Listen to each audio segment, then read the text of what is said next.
माधव गुरु हुई ना कोई स्वर्गीय बुल्लू गुरु हुई, लेकिन कोशिश कि वो लोग का यादगार ताजा रहो। जब वो लोग फुलवारी लगीले हो कम से कम ठोपे ठोप पानी देते रहे। कैसे गाँव भैया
मैंने कहानी समझ ली। जब हम गुलाम थे, गुलामी के जंजीरों में भारत मां चकड़ी हुई करा रही थी। अंग्रेजों का अत्याचार चरम सीमा पे था। दिन दहाड़े बहू बहन बेटियों की इज्जत को लूट लिया करते थे और छोटे छोटे बच्चों को मार करके भाले के नोक पे लुकाया करते थे। इस तरह खुला मंच लगा करके जैसे हम गीत संगीत गाना बजाना चाहे भाषणबाजी हो, कुछ भी करने का छूट नहीं था।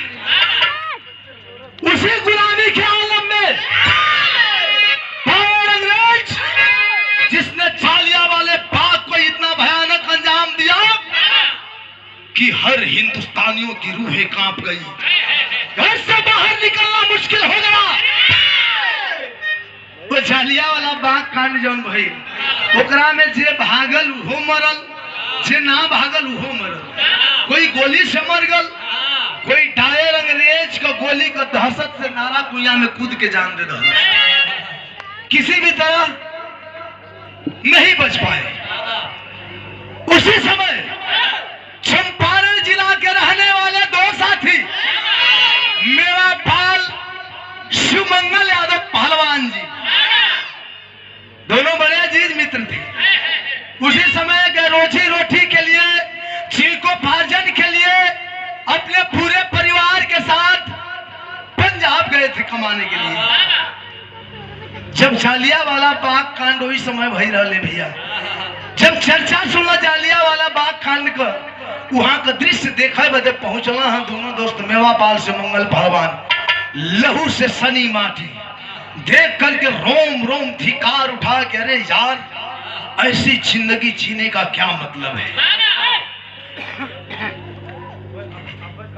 कोई मतलब नहीं। इससे अच्छा है कि अपने वतन के लिए, अपने लोगों के लिए, अपनी भारत मैया के लिए अपने आप को कुर्बान कर दें। जिए तो शान से और मरे तो शान से। क्यों? क्योंकि जिंदगी जीने के लिए 100 साल, 200-400 साल, हजारों साल जीने का कोई मतलब नहीं है। कुछ ही दिन में, एक ही पल में कुछ ऐसा कर जाओ कि इतिहास के पन्नों में आपका नाम अमर हो जाए। दोनों दोस्त वहां का जब दृश्य देखलन, रह ना गई। लहू से सरल माटी लेके लीलारे पर तिलक लगाओ तो अब बर्दाश्त की हद हो गई। अब हम चुप नहीं बैठेंगे।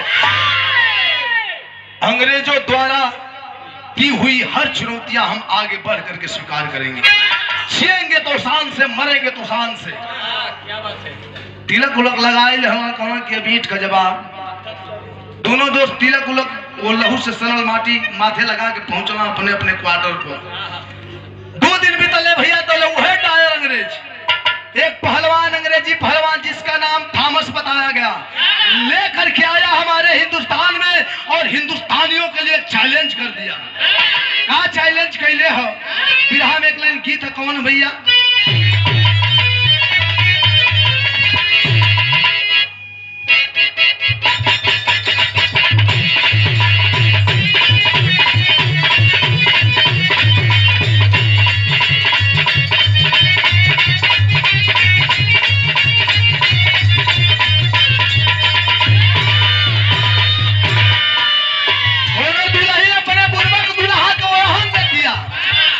कैसे मम्मा कैसे कहे के देहली सोना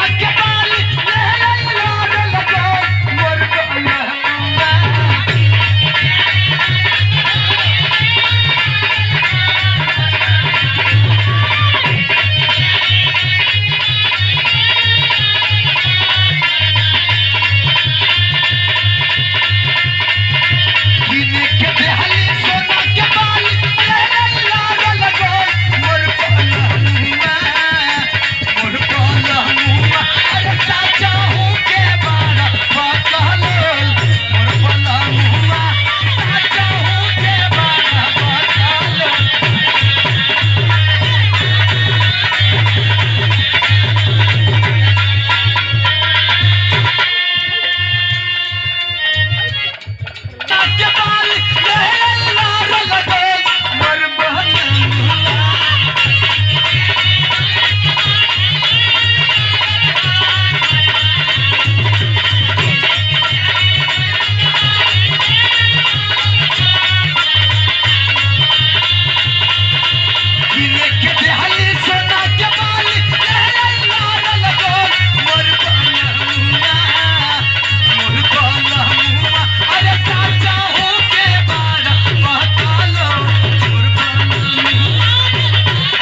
लेकिन वो डायर अंग्रेज अपने पहलवान थॉमस पहलवान को लेकर के और पूरे हिंदुस्तान के लिए चैलेंज करता है। क्या कहता है? काला चले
मर्दानगी साबित करता हो, जो मर्द बनता हो तो आकर के मेरे पहलवान से लड़ ले।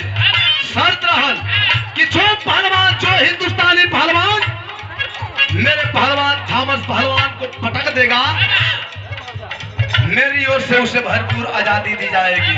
और जो पटका जाएगा कड़ी से कड़ी सजा सजाए मौत भी हो सकती है। जब इतनी बात कहलस तब सुनल ऐलान शिवा मंगल मेवा पाल हो।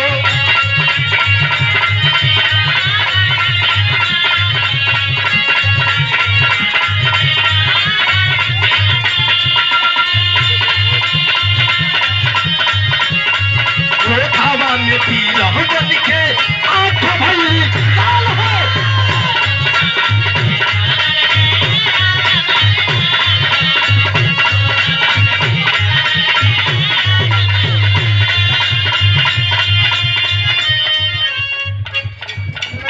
सुनल ऐलान शिवा मंगल में वपाल हो। हवा में पीला बन के आंख भली लाल हो।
चैलेंज कर दिया कि हर कोई मन है कोई हिंदुस्तानी चौपड़ी माँ का दूध पिया हो तो यहाँ करके मेरे पहलवान से लड़ ले। जब उन्हीं बात के सुनलो मेवापाल से मंगल पहलवान मेवापाल कहो जब तू ये दिन भयल लहू से सनल माटी लगा के माथे पर मन कसम खैली जा तो ले तीसरका दिन आई गई।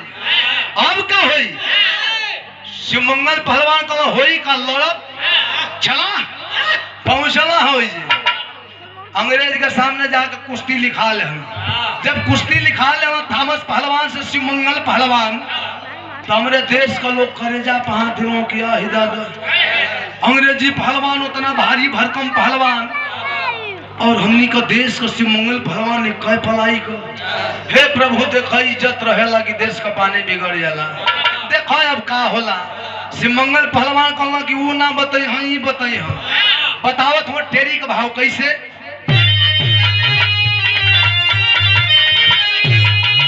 अरे दंगल में नहीं चाहिए बलिया अरे दंगल में नहीं चाहिए बलिया कहे शिवमंगल कल थामस से होई बजनिया।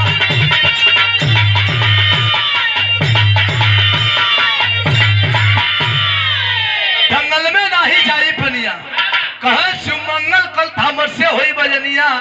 दंगल में नहीं जाई पनिया हालांकि चिंता मत करा लोग ईजान चल जाई लेकिन देश का सम्मान जीते जीना जाइए।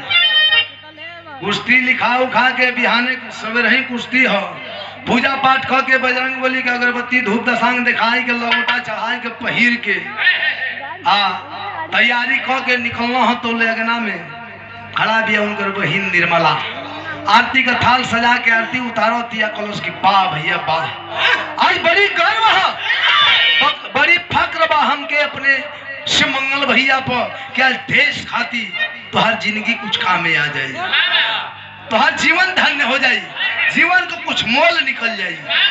लेकिन भैया ये कई बात का डर है कहाँ कैसा डर रे तो साला अंग्रेज चुतिया होला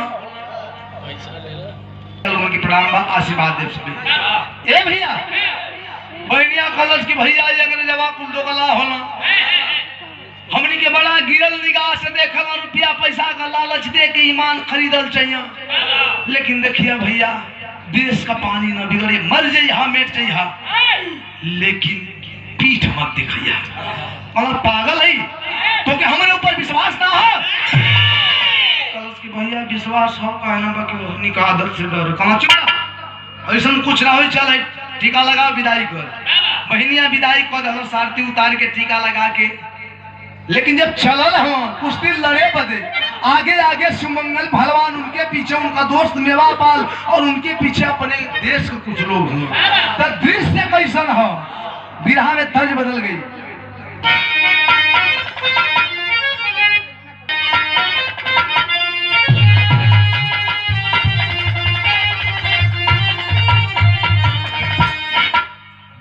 चैनल पे बिरहा मुकाबला जब होत रहे, सबसे पहली प्रस्तुति हमार रहल जो कि आपसे बड़ा प्यार दुलार स्नेह देली।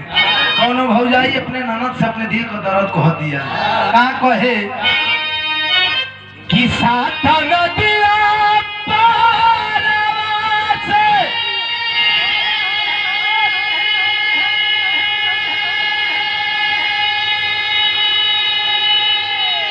अरे मर भैया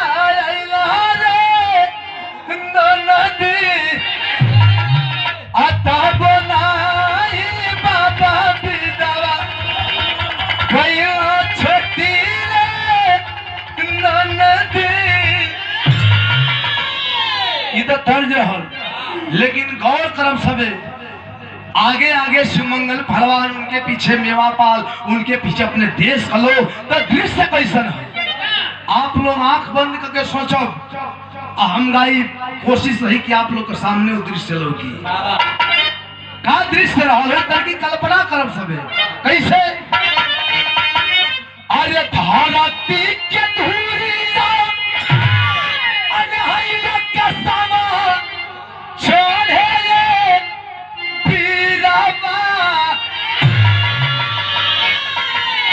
एकदम राजधानी बन के चली भैया कैसे। अरे धरती के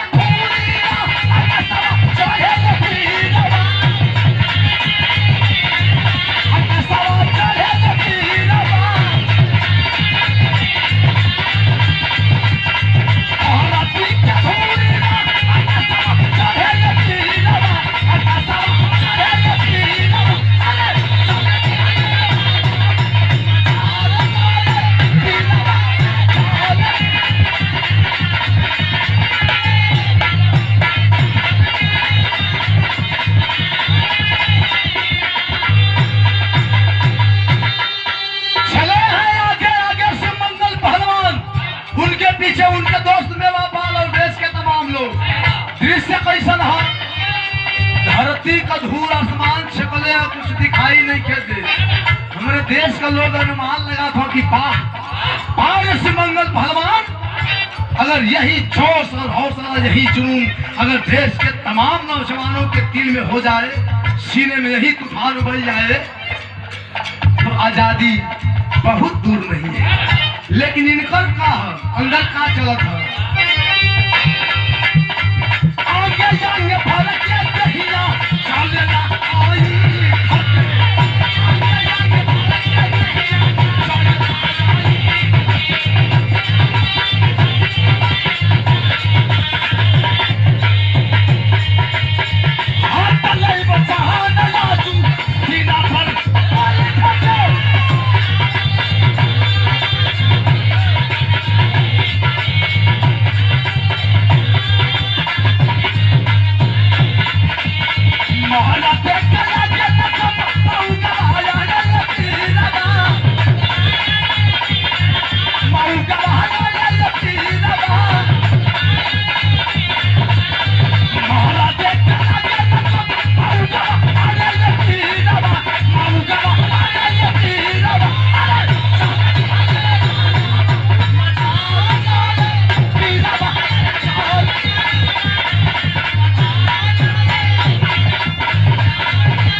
अखाड़े पर कुश्ती शुरू भई, 10 मिनट का समय देवल गई। जब हाथ मिलावल भई तो मोटका अंग्रेजी पहलवान सोचा था कि पतरे हुआ दही के तनी दबा दे, उनका पंजवा तो तनी पहले ही से भड़क गई है। हाथ मिलावल भई तो बेचारा सुमंगल पहलवान हमरे मती पति ले कई फलाई को अंग्रेजी पहलवान 1.5 कुंटल से लोग बताओगे पहले अंग्रेजवा बड़ा वजन होकर हम तो देखले ना है अंग्रेजी पहलवान के, लेकिन सुनी लगी वो तो मैंने 100 किलो से ऊपर रहे, 1.5 कुंटल 2 कुंटल 1.25 कुंटल, मैंने जितना वजन हनी के बढ़ा पाउडर का दूध का असर होला बुलावे वैसे आदमी अनुमान लगावे हाथ मिलावलस तो ये पतरे हुआ कि हड्डी निकलल है चारों, सोचलस कि दबा दी रुक जा, दबैलस तो वे हाड़ ओकरा हथोली में दे कुचू गोल का, तो ओ माय गॉड साला ये तो देखने में पतला होएगा, अंदर से बड़ा कड़क है। सही बोला तो का होएगा। वनी का हिंदी सुधना बोले हिंदी सुधना बोले हमनी का घरे अगर छोट बच्चा जब पैदा हो जब जुबान खुली हाँ तो बड़ी मीठा स्वर में कहे कि माँ मामा अरे वाह क्या मैंने शुद्ध बोली है ठीक। और वहनी के बच्चा जब जुबान खोलिया सब तो गजब बोले मैंने अंग्रेजी छठी है कुछ उपेंद्र भैया वहनी के लड़कन के खिलावल भी मुश्किल है कब बच्चा होत के मैंने अंग्रेजी पागी समझिए ना कोई दूध पिया बिना मरियो सकेला, भाषा नहीं समझ में आई कि भूखा लगे साला खुश है कुछ ना समझ में आई, मतलब समय गार्ड साला ये तो अंदर से बड़ा कड़क होएगा, देखने में पतला है, मुश्किल बा छटला पर खतरा करत का हो झटक के थामस भागे, कुश्ती शुरू हो गई, झटक के थामस भागे न आवे हाथ से मंगल के, देवा कहे कि कब धरवा जब समय बीत जाए दंगल के,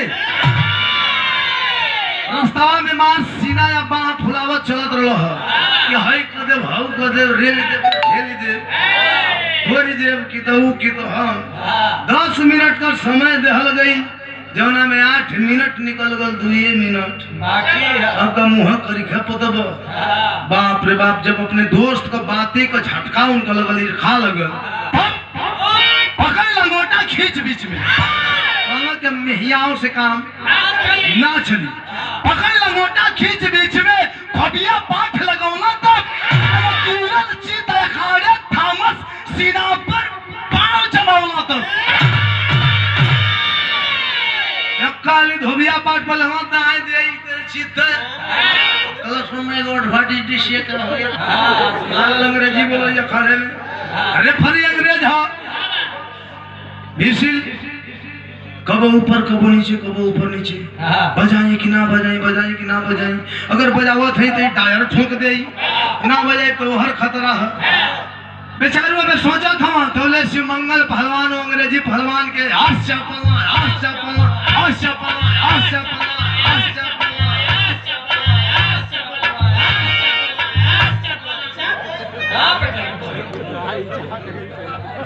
इतना छपा क्यों अंग्रेजी पहलवान हो अखाड़े में लगला हंसे की छपला पे हंसी चापी लगभग भाग गए मोटकी दे बहुत बार प्रणाम तोरी मलकिन के दर्शन हजूर के प्रणाम वहाँ छुआ के मिल जाता और मजा आ जाता मैंने पंजरे से आशीर्वाद मिल जाता भैया। और छपला की अंग्रेजी पहलवान उसी अखाड़े में दम को तोड़ दिया, तब क्रोध में टायर लाल हुआ, क्रोध में टायर लाल भयल, जब थामस चित न बोले बीच अखाड़े शिव मंगल पर गली पर सवले बा, जब देखलस कि हमार पहलवान हार भी गल, हारवला के बावजूद इसला हिंदुस्तानी इतना रेल दिया इतना चाप दिया कि मर गया, अब गाँव में नहीं रह गया, मुँह से हल्दे बेचारे खून फेंके चिपोर दिले, खिसियाई गो निकाल लिया रिवॉल्वर और लगा फायरिंग करने, भगदड़ मच गई और उसी फायरिंग में से एक आध गोली लिया करके शिव मंगल पहलवान के सीने में लगी, अखाड़े भी धराशायी होके गिर गए। भगदड़ मचल बा, शिव मंगल पहलवान के गोली लगल बा, उनका दोस्त मेवापाल दौड़ करके घायल शिव मंगल पहलवान को अपनी गोद में ले करके और विलाप कर रहे हैं। गिरहा में तर्ज बदल गई, थोड़ा गिरहा का स्टोरी द्रवित भाव की ओर चलत बा, कैसे भैया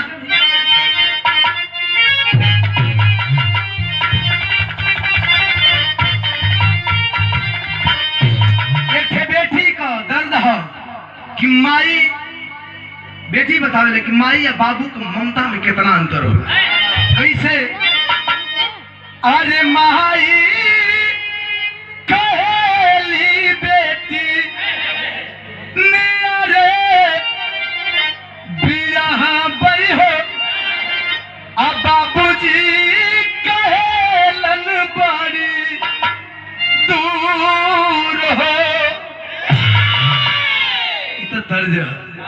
लेकिन गोली लगी है शिवमंगल पहलवान को। गोद में लेकर के मेवा पाल उनके दोस्त विलाप कर रहे हैं। क्या? अरे झरझर पर से मित मेवा गया सिया हो, जैसे राम लंका में लाचार हो। गोली लगी है शिवमंगल पहलवान को। जिंदगी और मौत के बीच कुछ ही पल के मेहमान है, लेकिन आखिरी सांस लेते हुए अपने दोस्त मेवा पाल से एक अर्जी लगाते हैं। क्या?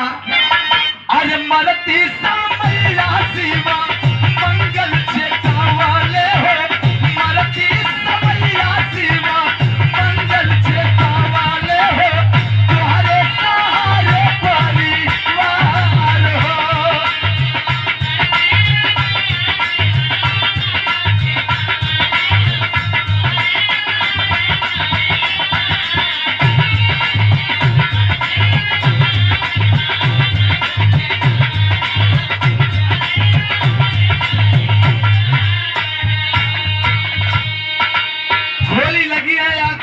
लेते हुए शिवमंगल पहलवान कहते हैं कि मेरे दोस्त, मैंने जितना हो सका इस देश के लिए किया, अब तो मेरे बचने की कोई उम्मीद नहीं है, मैं मर जाऊंगा।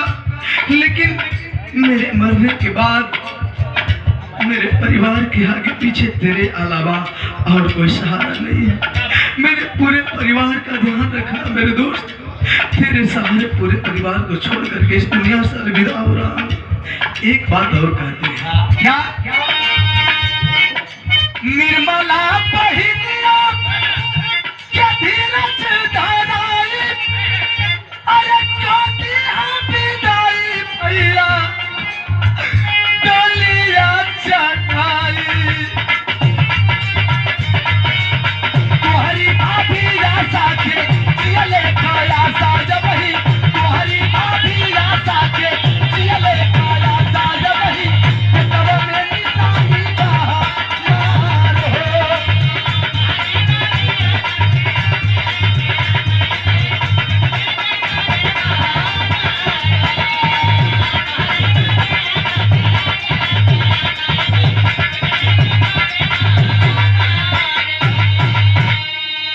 आखिरी सांस लेते हुए कहते हैं कि मेरे पूरे परिवार का ध्यान रखना, और मेरे मरने के बाद तेरे अलावा मेरे परिवार का कोई दूसरा सहारा नहीं है।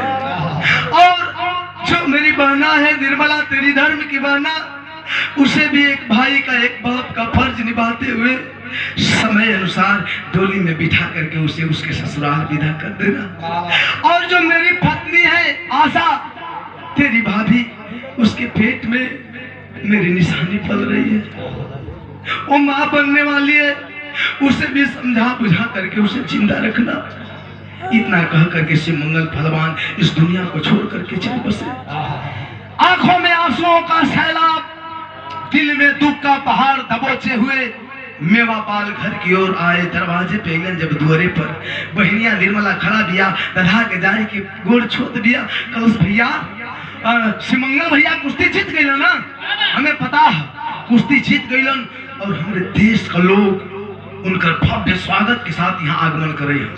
रोवे लगलन मेवा पाल, कला नहा बहना, शिवमंगल भैया तो कुश्ती जीत गए, लेकिन अब वो कभी वापस नहीं आएंगे। क्यों? क्योंकि उन्हें अंग्रेज ने गोली मार दिया। बहनिया का आंख से आंसू टपकल चाहता, तब तक कहा ना बहना, नहीं बहना, अपने गिरते हुए आंसुओं को रोक लो, क्योंकि अगर तेरे आंसू का एक भी बूंद धरती पे गिरा तो शिवमंगल भैया की वीरताई का बहुत भारी अपमान होगा। बहनिया गिरत आंसू समेट लिया। कहा बहन एक समस्या और बा, मंगल भैया के मौत की खबर जाके आशा भाभी के दे दा। काहे कि हमारे अंदर इतना हिम्मत रहो नहीं के कि आशा भाभी से शिव मंगल भैया की मौत की खबर सुनाई। निर्मला अपने आंसुओं को छुपाते हुए घर के अंदर गई। देखती क्या है, आशा सिंदूरा लेकर के और चुटकी में सिंदूर भर करके मांग में सजाना चाहती है। तब तक दौड़ करके निर्मला मारती है, हाथ से सिंदूरा छूट गया, पूरा सिंदूर बिखर गया धरती पे। आशा कहती है निर्मला क्या कर रही हो, पागल हो गई हो, तुझे पता नहीं है ये सिंदूर की कीमत? जब एक सिंदूर एक अबला के मांग में पड़ता है तो अबला उसी दिन से सुहागन के नाम से जानी जाती है, दुनिया की सबसे बड़ी सौभाग्यशाली कही जाती है। और जब यही सिंदूर किसी सुहागन के मांग से मिट जाता है, मिटाया जाता है, तो दुनिया की सबसे दुर्भाग्यशाली औरत जिसे लोग विधवा कहते हैं, सामने देखना तक पसंद नहीं है। ये तो मेरे सुहाग की निशानी है, क्या कर रही हो? रोने लगी निर्मला, कहती है भाभी वही तो समझाना चाहती हूँ कि अब यह सिंदूर आपके लायक नहीं है, क्योंकि शिव मंगल भैया इस दुनिया में नहीं है। गौर करेंगे बाबूजी, सोच सकते हैं, समझ सकते हैं कि किसी भी सदस्य, परिवार के सदस्य की मौत की खबर अगर परिवार वालों के एकाएक सामने दी जाए तो उसके दिल पे क्या गुजरेगा। भरी जवानी में विधवा हो गई, मांगों का सिंदूर मिट गया, हाथों की चूड़ियां फोड़ दी गई, तन पे सफेद वस्त्र धारण करके अपनी ननद निर्मला के साथ दिन व्यतीत कर रही है गर्भावस्था में। धीरे धीरे प्रसव पीड़ा वाला दिन आई ले भैया, बच्चा पैदा भइलन जुड़वा, नामकरण का भई, एक बेटा का नाम रामू, दूसर के बेटवा का नाम श्यामू रखाई। सेवा टहल के करत बा बहनिया निर्मला। एक दिन तेल अपटन से घसत में सतविया कलश की भौजी देखी, हा जवन हमार दोनों भतीजा हुआ ना जुड़वा, सुमंगल भैया तो भारी पहलवान, बढ़िया पहलवान रहबे कइलन, लेकिन उनसे भी भारी पहलवान बनी है। रोज मिसत घसत बिया, एक दिन मिस घस के सवेरे ही अलग अलग पलना में सुता दे। तब तक संजोग है भैया, एक गीत आकाश की ओर से उड़ता हुआ आया और एक बच्चे जिसका नाम श्यामू था, चोंच में दबाया, गीत लेकर के आकाश की ओर उड़ चला। घरे खलबली मच गई, हफड़ा तफड़ी मच गई, लेकिन रोले पिटले का हुई। अब कहल जाला कि धरती पर रहने वाला जिया चंद का पीछा कुछ दूर तो कई जा सकेला, लेकिन आसमान में उड़े वाला चील कौआ पक्षी गिद्ध का कोई पीछा करी। उड़ते उड़ते बहुत दूर निकल गया और एक गांव में गया, जिस गांव का मुसलमान खुदा का अदा कर रहा था, नमाज पढ़ रहा था। यह संजोगे का बात बा कि वो गिद्ध का चोंच से लड़का छूटल, वो मुसलमान जिसका नाम मुमताज था, हाथों पे आ गिरा वो बालक, आंखें खुली, बड़ी खुश हुआ। क्यों? क्योंकि खुदा ने उसे कोई औलाद नहीं दिया था। दौड़े दौड़े गया अपनी बीबी सलमा के पास, कहा ओ सलमा इधर आओ, देखो खुदा ने हमें कितना सुनहरा तोहफा दिया है, अब यही बालक हमारे बुढ़ापे का लाठी बनेगा, हमारा सहारा बनेगा। धीरे धीरे समय व्यतीत होता, वो लड़का का पालन, श्यामू का पालन एक मुसलमान के घर होत बा। धीरे धीरे समय गुजर 10-12 साल बीत गई, लेकिन हम बताइला ये भैया कि मुअला का याद दिल से बिसर जाला, लेकिन हिरैला का याद मरते दम तक ना बिसरे। 10-12 साल व्यतीत होने के बाद भी आशा अपने खोए हुए बेटे श्यामू की याद में रो रही, आंसू छलक रहे हैं, दरवाजे पे बैठी है। एक दिन सवेरे में यह दशा रोवत ही बैठ के, तब तक भई का बिरहा में सोरठी भाव।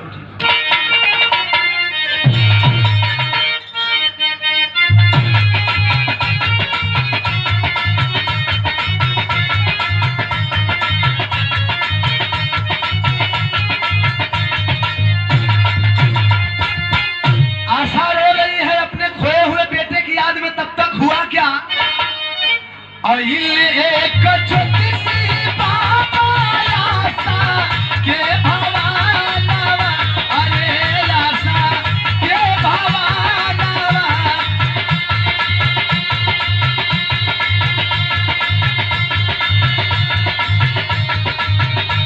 एक छोटी-सी बाबा आशा के भवानवा, के भवानवा,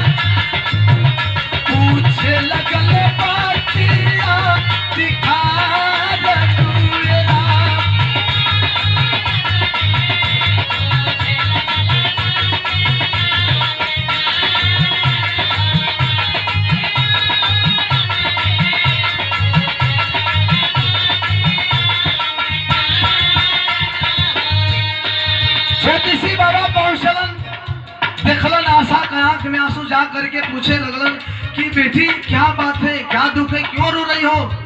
रो करके ऐसा बताने लगी कि बाबा कुछ साल पहले मेरे पति को अंग्रेजों ने मार दिया, उसके बाद किसी तरह से गम भुलाई, कुछ दिन व्यतीत हुआ, मेरे छुआ बच्चा पैदा हुए, जिसमें एक बच्चा श्यामों को गिद्ध लेकर के आकाश की ओर उड़ चला।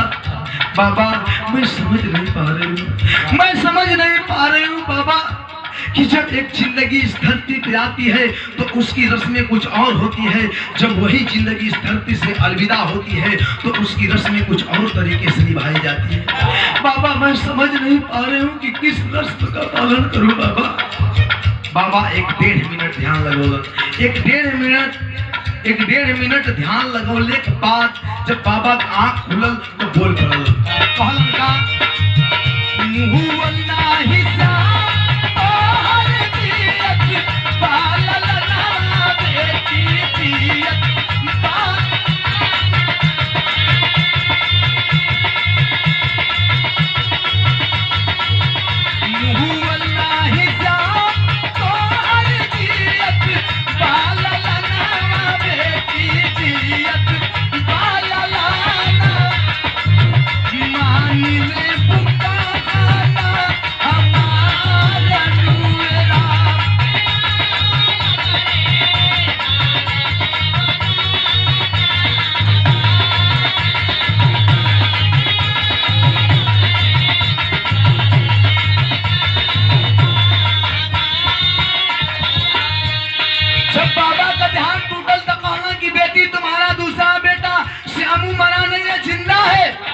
जिंदा है?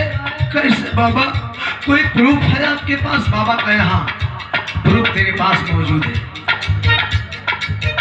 हालांकि जिंदा है तुम्हारा दूसरा बेटा और जीवित प्रमाण तेरे पास मौजूद है। बताओ होगा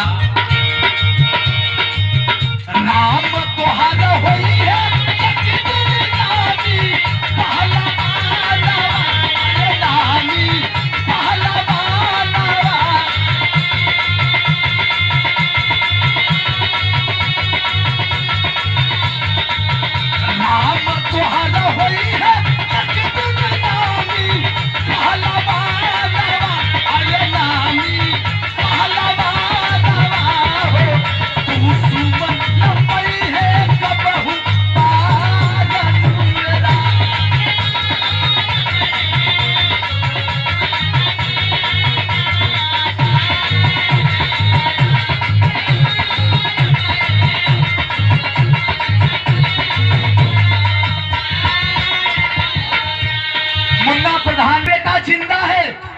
प्रमाण ये है कि जो तुम्हारा ये दूसरा बेटा श्याम रामू है, समय अनुसार जब जवान होगा तो बहुत भारी पहलवान बनेगा, जिसका डंका पूरे देश में बजेगा, कोई दुश्मन इसे पराजित नहीं कर सकता। आशा कहती है बाबा मैं मान लेती हूँ कि ये जो मेरा बेटा रामू है समय अनुसार बहुत अच्छा पहलवान बनेगा, इसकी वीरताई का डंका पूरे देश के कोने कोने तक प्रचलित होगी। लेकिन इसके पहलवान होने से और मेरे दूसरे बेटे श्यामू के खोने से क्या तात्पर्य है, क्या ताल्लुकात है? बाबा कहना बेटी यही तो रहस्य है, सुन बताओ।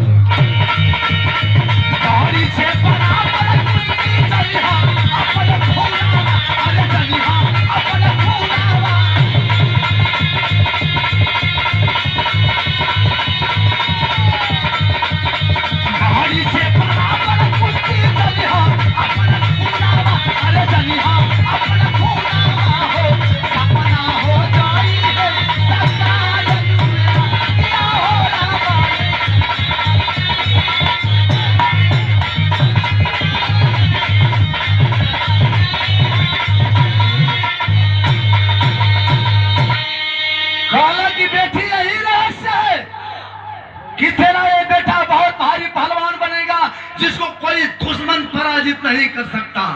लेकिन रहस्य वाली बात यह है कि जिस दिन जिस पहलवान से इसकी कुश्ती बराबरी पर छूट जाएगी, समझ लेना वो पहलवान कोई गैर नहीं बल्कि तुम्हारा दूसरा खोया हुआ बेटा श्यामू होगा। इतना कह के बाबा चल गए। अब बाबा तो बात दिल दिमाग में बैठा के अपने बेटवा रामू के खियावत पियावत ही दूध बादाम बेरा बेरा से आखिर वो दिन आगे बढ़िया पहलवान रामू बन गए। कोने कोने तक चर्चा फैल गई। कोनो दुश्मन हाथ मिलावे के तैयार ना हो विरोधी। समाज में दो प्रकार के लोग हो, कोई खुश हो कोई नर्वस हो। खुश वाला आदमी हो जिके खुशी मिलल बा, वो सोचत हो कि शिवमंगल पहलवान तो बहादुर रहबे कइलन, लेकिन उनका बेटवा शिवमंगल पहलवान शेर रहलन त सवा शेर बा। बड़ी नाज हो, अपने घरे खून खानदान का ना, अपने गांवे जवार का ना, पूरा देश का नाम रोशन कइले। लेकिन जे जर तू हवा है वो सोचता कि सरवाई जहाँ जाता जीत के आओ तो मेडल शील्ड लेके हम वही सना से भेंट हो जाए कि पटक दे दे करे मुँह करी खा पोता जाए। जे जर तू हमन कही होला अपन काम छोड़ के तोहरा पीछे लाग जाए। हम कहे जला कि दुनिया में ना परेशान है कि हम दुखी हैं गरीब हैं, अपने गरीबी से दुखित ना हो। दुखी तैसे हो कि तू सुखी कैसे हो। काहे नहीं कहीं धक्का लग जाए मर जा, तो हर लड़का अपहरण हो जाए, दो चार लाख पानी में बह जाए, हाथ धो के आदमी पर हम समाज में कतरे लोग। ए भैया सयाना हो गया, चैंपियन पहलवान बन गई। पूरे देश का कोने कोने में करे पहलवानी का डंका बजल हरामू पहलवान का। कोई हाथ मिलावे वाला ना हो, लेकिन कहल जाला कि India is the golden world. Bharat सोने की चिड़िया है। यहाँ एक रतन पैदा हो, एक रतन यहाँ, एक रतन मार के कपार फरले घायल है बेचारा। ये सही दवा वाला उन्हें तो रही तब ले तो याद है आज मार दिले बा बेचारा, एकदम शेर दे कपारे फाटल बाया रहती है। खाने का कोई थाने में फोन करते कि देवा देखा हम बड़ा फंस गए। हम कहनी कैसन हो, मार दिले हम पकड़ते फाट गए यानी के सार का बोल हमरे खेतवा में डाल बनत रहल एक बित्ता आ ओके भायावे के आप बताओ ना। ए भैया संयोग बनल जालंधर जिला में भव्य कुश्ती दंगल का आयोजन हुआ। तमाम पहलवान जुटे हैं। अखाड़ा पर रामू पहलवान नहीं तो पैंतरा देत बा चियारी लेते रहे। अरे अरे पातर हड्डी मत देखो, स्टील बॉडी है, चेचिस को खियाए वाली ना। कहल जाला कि दौड़ पहलवानी है गाय की, ये कई बल लगेला। ठीक है सीसी पर चले ले खाली देखो सीसी का ऑर्गेनाइजर है। ये ऐसा विटामिन है कि बाजे ले पहले खुदे समर्पण दो। एक दिन इतना पी ले हो कहाँ क्या हो जाओ ना तुम लगल है। में देखवा तो मालूम चली तो ए भैया रामू पहलवान घूमत वहाँ खाने पर तमाम पहलवान जुटल हुआ। कोई का हिम्मत काम ना करत था। सब लोग सोचत बा ऐसे लड़ी के हमेशा जीत के जाला, जे लड़ी पटकइबे करी त इज्जत ही में बाकी कल से तो बचले रह जाई तर ले जाए दो एक निर्विरोध जीते दो एकदम जाए दो। लेकिन वही में दो चार गो नया बाद हो तनी मोटा हरा बनारसी लोगन बड़ा पान के शौकीन हो, तनी मोटे मोटे पान कुटरत हो। अरे यार इतने पटरे और सब लड़त ना हो सर आटन के साथ गुलगुलाव धुआं जब भर जाए तो तुम भड़का ना कहाँ की एकाले खजवार परवार लेके खड़ा होगा सन माने दे हैं। अरे जिया पहलवान दे तोड़ के खड़ा कौन से बगलिया कौन से लड़वा का हाँ चली देखिए कैसन पहलवान हो जान जब भेज तो चला बड़ा मुश्किल नहीं का चला कहाँ तो लोगों खवा मार कौन सारा बैठन तो रेली नौ की कहानी हो रही है। जब कोई हली पातर दिक्कत हुआ का भाई गड़बड़ का बैठ डांट दर्शन बैठत कैसे है जे खड़ा बोलो बैठत कैसे है। खजुआ ठोके खजुआ के पर से बैठ जैसे कि माने लड़े नहीं खजुआ में खड़ा हो रही चुनचुनात रह। लेकिन वही में एक मुसलमान का लड़का सुलेमान पहलवान बैठल चारों ओर तिकवा तक ये खै फलाई कहा अकुल इतना बैठल वहां मोटे मोटे कुल मरद का नाम कुल माऊ भव सरकार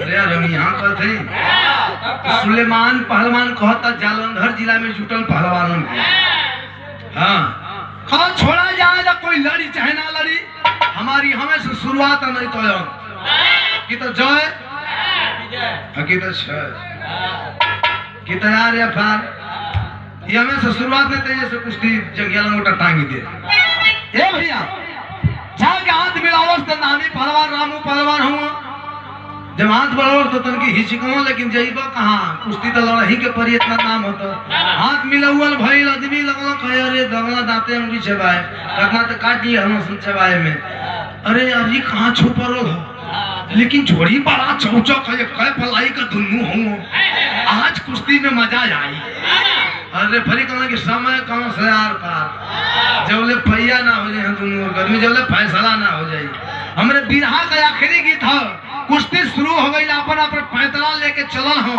रामू पहलवान सुलेमान पहलवान तो मैं बिरहा में आखिरी गीत लगा खबर तनकी सब ऊपर चल रहा हल्का सा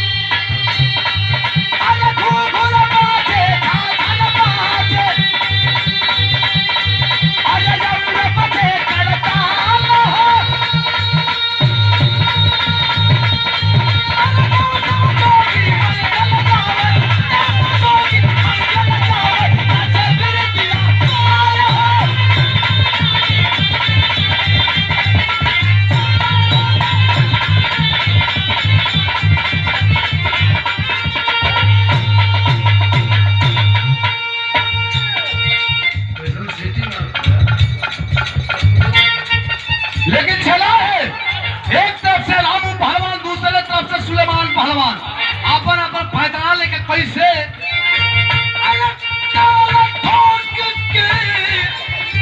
राम चला है